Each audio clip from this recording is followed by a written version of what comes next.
Por eso empezamos con esa antífona tan linda de alégrense, alégrate, Jerusalén.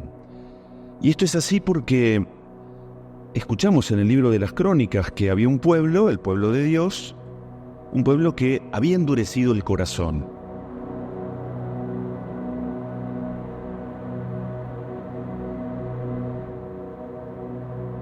El pueblo fue endureciendo el corazón, dejaron de escuchar a Dios que les hablaba, dice el libro de las Crónicas, rechazaron a los mensajeros de Dios, como era un mensaje que los incomodaba, muy actual, empezaron a ridiculizarlos, los dejaron de lado, pero Dios quería, como Dios compasivo y misericordioso, que el pueblo le hiciera caso, era su creación, y no dejó de enviarles mensajeros.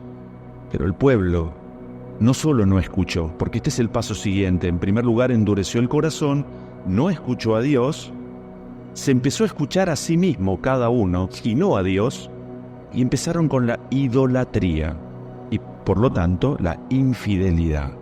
Esto es lo que ocurre lisa y llanamente en la vida matrimonial, en los vínculos, en cualquier aspecto de nuestra vida. Por eso tenemos que estar atentos. Si lo que se nos propone en este tiempo es conviértanse, cambien, Dios nos está diciendo, es posible empezar un camino de transformación. El mundo te dice, vos no vas a cambiar nunca. Ya sé, sos así, te hicieron así. ¡Mentira! Es verdad que el camino de la conversión es un poco como ir dejando la propia vida así como en gajos. Cuesta y es doloroso. Pero es un camino sano, de felicidad, allí donde está la verdadera alegría. Por eso, atención cuando el corazón empieza a endurecerse, porque normalmente después dejamos de escuchar a quien tenemos que escuchar, empezamos a oír nuestros propios caprichos y nos volvemos rebeldes. Aparecen la infidelidad y la idolatría. Empezamos a hacer propias las hechuras de nuestras manos, como Dios quería que ese pueblo se convirtiera y no estaba en los planes de Dios exterminar a su pueblo, porque Dios no envió a su propio Hijo para juzgar al mundo, sino para que el mundo se salve por él. Esto es entender y corregir a veces esa imagen que tenemos equivocada, distorsionada acerca de Dios. Entonces, ¿qué hizo Dios? Se viene una suerte de castigo correctivo, pero por amor, para que caiga en la cuenta, para que vean el mal en el que está empeñado y que pueda salir. Y entonces se viene el destierro. Eso es lo que va a ocurrir. Sucedió. Invadieron los asirios, los caldeos allí destruyen Jerusalén, destruyen lo que para el pueblo judío era el máximo símbolo de su identidad y su vínculo con Dios, que era el templo. Lo destruyeron. Destruyeron las casas más lindas, más importantes, y deportaron a gran parte del pueblo a Babilonia. Y 40 años después aparece este tal Ciro, rey de Persia, que va a destruir a los caldeos, a los asirios, y entonces, inspirado por Dios, porque no es que fuera un gran hombre con un buen corazón, era un atorrante, pero inspirado por Dios, dice el texto, permite algo que no se imaginaban, inaudito. El pueblo judío escucha al rey que acaba de vencer a aquellos que los habían sometido, destruido su templo y deportado, le dice, vuelvan, vayan a su casa, reconstruyan el templo. Y es más, Dios le dice a Ciro, dales lo que necesitan para que puedan reconstruir el templo. ¿Por qué? Precisamente porque Dios es bueno, bondadoso y misericordioso. Dios no cambia. No lo hizo con aquel pueblo y tampoco lo hace con nosotros. Por supuesto que el pueblo años más tarde va a sentirse felicísimo, alegres por tener ese templo que tanto anhelaban. El punto es que nosotros estamos de este lado de la historia, después de Cristo, y tenemos algo mucho mejor que un templo reconstruido. Tenemos a Jesús, que es el nuevo templo, y nosotros somos nuevos templos del Espíritu. lo tenemos que creer. Cuando el pueblo de Israel regresa a Jerusalén, venían cantando, felices, somos libres.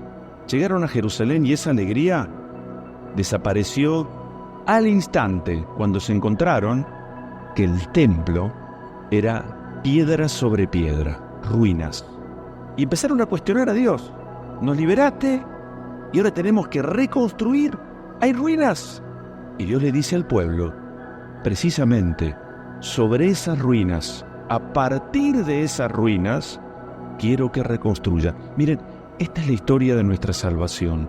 El pecado nos pone en una realidad ruinosa y Dios quiere con su perdón, con su auxilio, pero no sin nuestra ayuda y colaboración, que reconstruyamos, porque es posible.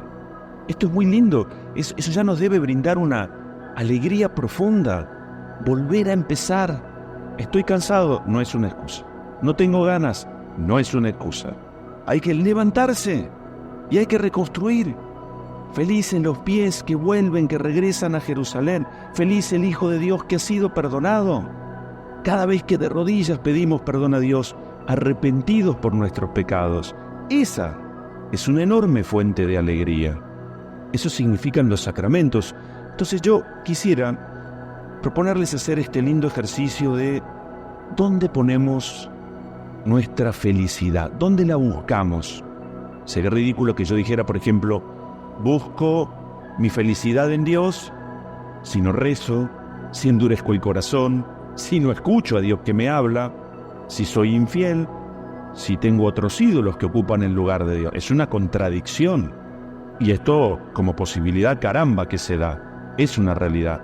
Queremos una cosa y hacemos otra, ya lo decía Pablo. Hago el mal que no quiero y encima dejo de hacer el bien que quiero. La alegría que Dios nos ofrece, lo hemos dicho bastantes veces en la vida. La alegría que Dios nos ofrece, primera, es yo estoy con ustedes. Lo dice el sacerdote muchas veces en cada Eucaristía. Esta certeza es primera. O sea, Dios me dice, yo estoy con vos. La presencia es una primer condición del amor. Y Dios me dice, no te abandono. Este era el gran temor de Israel, que los abandonara en el castigo del destierro, cosa que Dios nunca hizo. Al revés. Como Dios tampoco nos abandona en la triste realidad de nuestro pecado y de nuestra miseria. Todo lo contrario. Nos sale a buscar porque nos ama. ¿Qué nos toca a nosotros? Dejarnos perdonar por Dios, aceptar, dejar a Dios ser Dios en nuestra vida.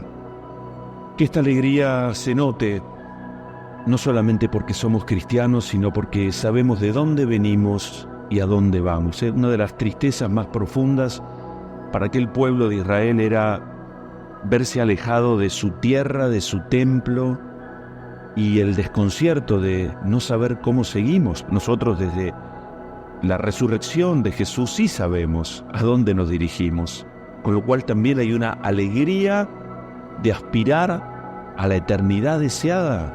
Dios puso en nosotros deseos de cielo.